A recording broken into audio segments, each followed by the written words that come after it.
Ano boss, ito na tayo boss. Tingnan na tayo dito. No? May pupuntahan lang kami. May pupuntahan lang kami. Sige. Bahala. Basta yung bomba. Huwag mong galawin yan ha. Yun lang yan. Sige. Ha? May problema. Gagalawin mo yan. Alam namin. Sige na, sige na. Sige na. Hindi ko mag-sit up po kan. Duyan. Sige. Tulungan mo yan. Na, ako ra. Sige na. Dito na mo. Bantay mga mo.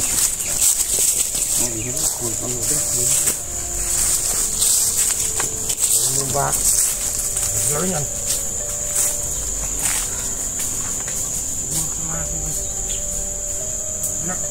Pag baka tutunog yan sa remote ba? Huwag din namang pindutin. Siyempre baka na ano ko lang. Ililipat-lipat ko ito eh. Huwag mong galawin. Ha? Dapat dyan lang yan sa katawan mo. Kaya nga. Takbo kayo agad kung ano.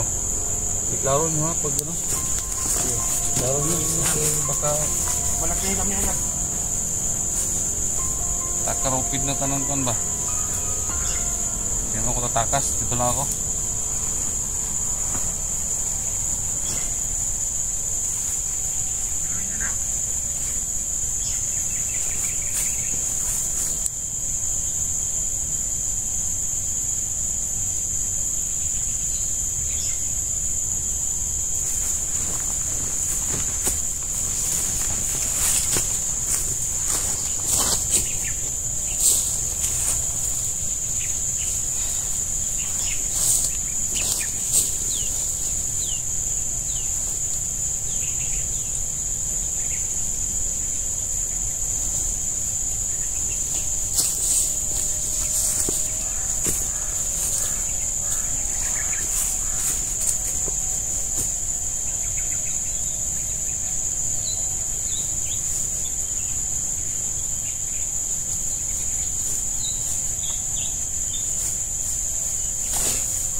So yan guys, no?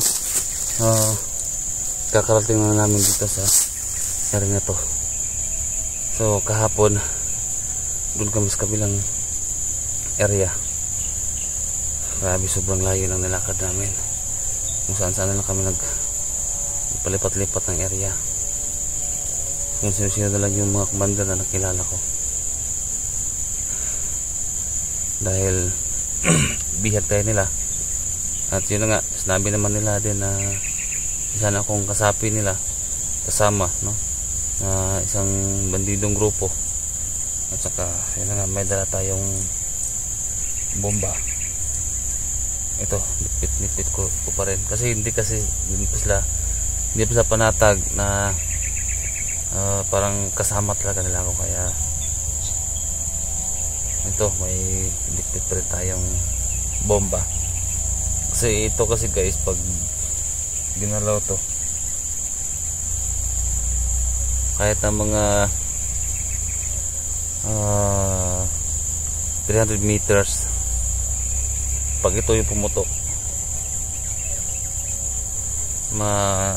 may mangyari pa rin sa akin. 300 meters yung layo. Kasi pag hinagis ko raw to, didetect na daw agad. Tapos tutunog dun sa remote. Tanong. Hindi raw to pwedeng bitawan. Kasi nakarehistro na to sa ano ko. Yung ko ba? Anong ginawa nila dito. Yan guys, oh. May mga wire sila na nakatapis dyan sa loob. Ito yung battery. Ito yung battery. Ewan ko sa loob kung anong ginawa na sa loob. Ano yung may mga detector sila sa loob na ginagawa. Ayan. Grabe. Sobrang talino lang gumawa nito. Ayan, so. Sobrang talino lang gumawa nito.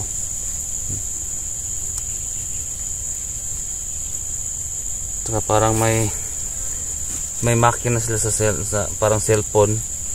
May makina sila na tumutunog.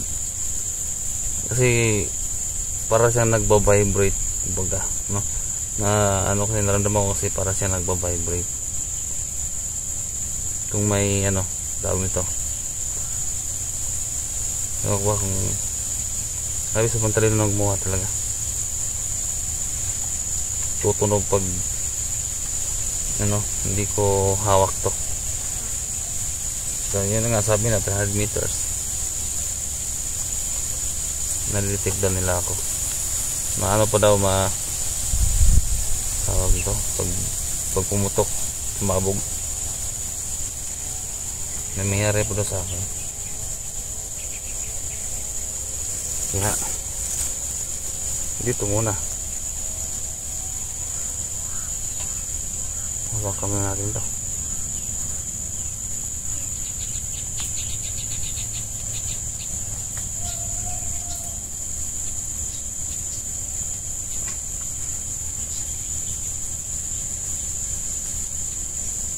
Yung mga makasama nila andun nakabantay.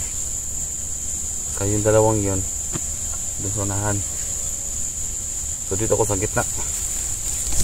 Dito tayo. Bahala sila. Malaki yung nila. Malaki yung magagastos na sa atin. Kasi nga kain tulog na tayo.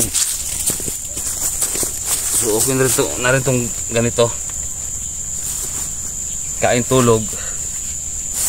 Saka wala tayong iisipin na pamilya.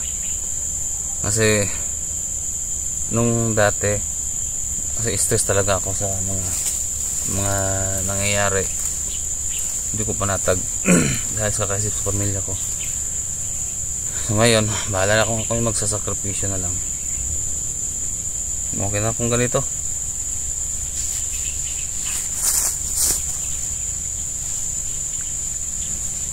Pero ito guys, sasabihin ko lang sa inyo na may pag-asa pa naman. Kaya hindi tayo mawala ng pag-asa, no? Kasi may pag-asa pa na makalabas tayo dito. Isang tao lang talaga yung makatulong sa akin. Isang tao lang.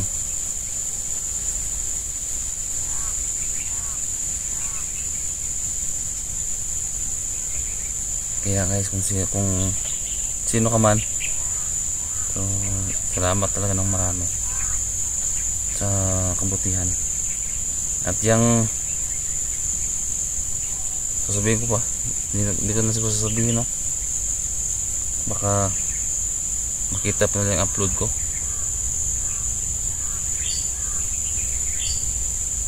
Yan din lang siguro. So ngayon ito,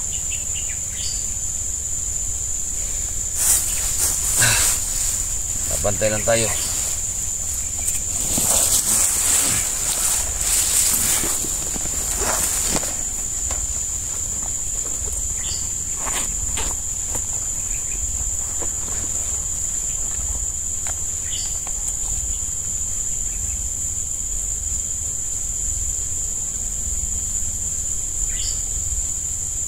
Pagkatapos nito guys, pag makalabas na siguro ko dito, stop na siguro ko sa pag-adventure, ganitong trabaho.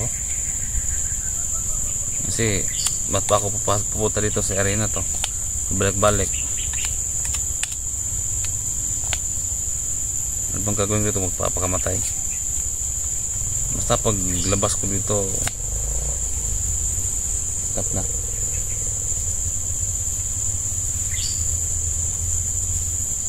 Dahil pang lamok, hindi pa ka maayos na yung kain mo hindi pa kamayos ng pagkain. Limit lang. Yun o, kung mga bantay dyan o.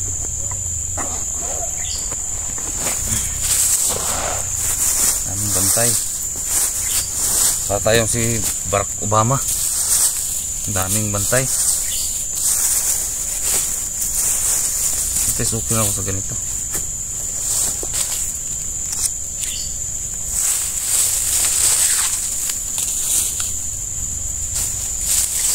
Akong babalik dito pag nakalabas na ako.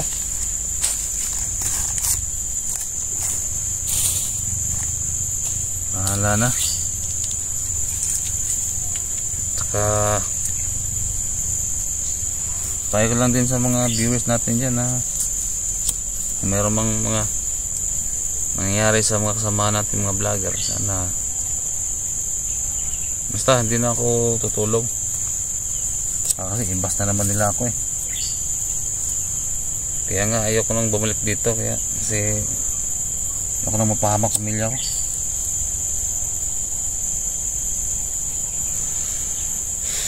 Okay, basta naman ako eh.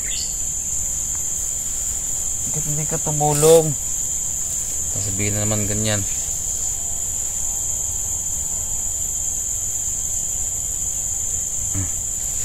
Dahil pang lamok. Ay naku.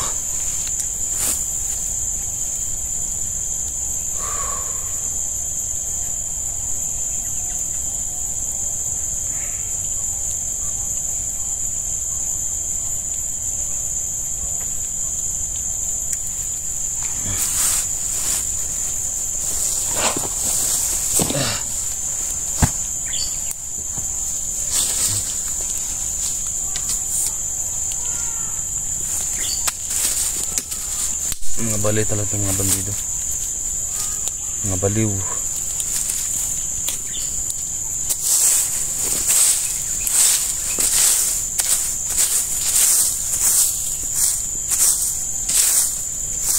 Ito lang trabaho.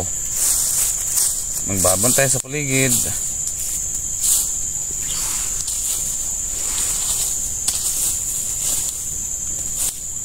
Pagkabukas nagtitrini,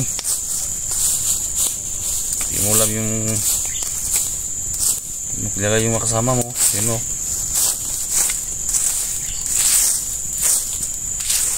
Ito lang trabaho ng bandido.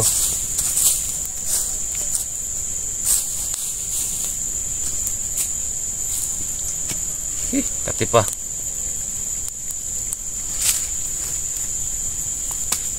Ang lamok oh.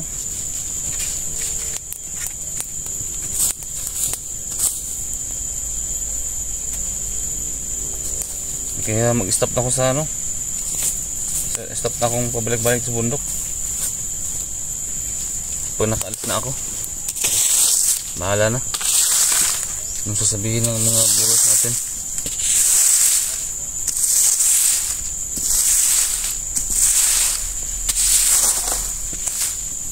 Kasi dami kasi magsasabi na saan nilagay yung mga otak ninyo. Anong pinupunta nyo dyan sa bundok? Papakamatay. Hindi ba? Kaya yun.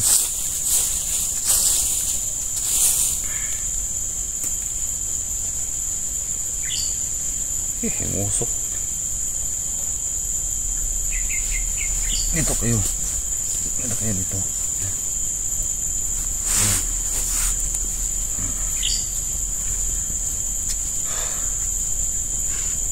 Hindi kaya ito puputok.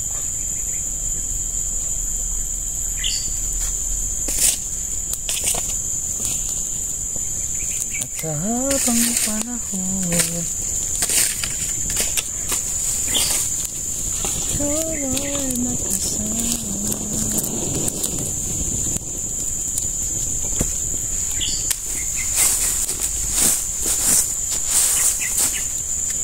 Ay, ako ito lang trabaho natin. Yun mga baliw. Yun, nagtitraining sila doon sunahan. Grabe yung training nila. Basta training pa lang, papatayin ka na.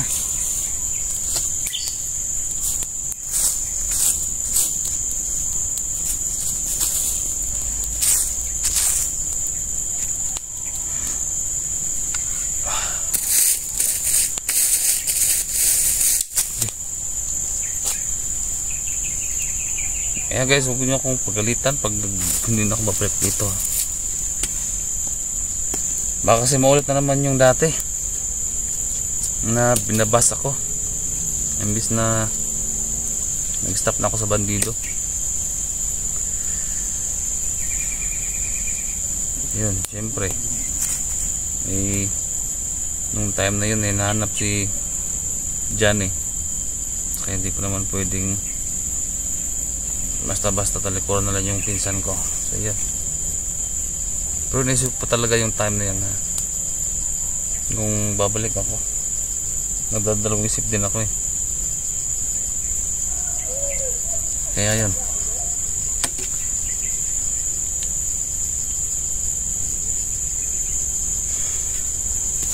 Ayoko nang babalik pa dito sa bandido.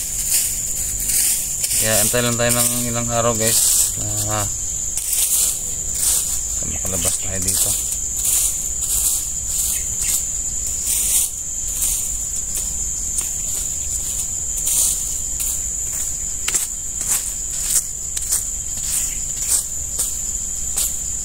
Ang bandido kasi walang mga utak yan.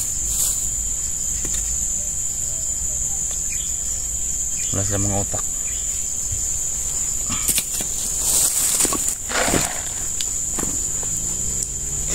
Sarili lang nila ang inisip nila.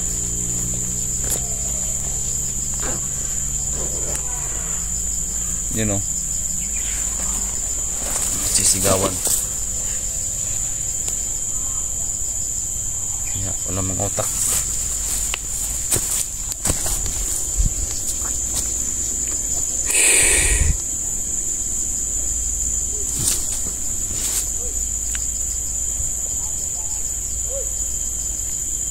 Dito tayong mabantay para tayong mabaliw dito.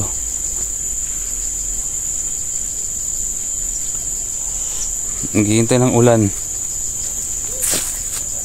para sisilong, tapos pag tapos ng ulan lalabas na naman para magbantay. Yun ang trabaho ng bandido. Yung kain mo limitado lang.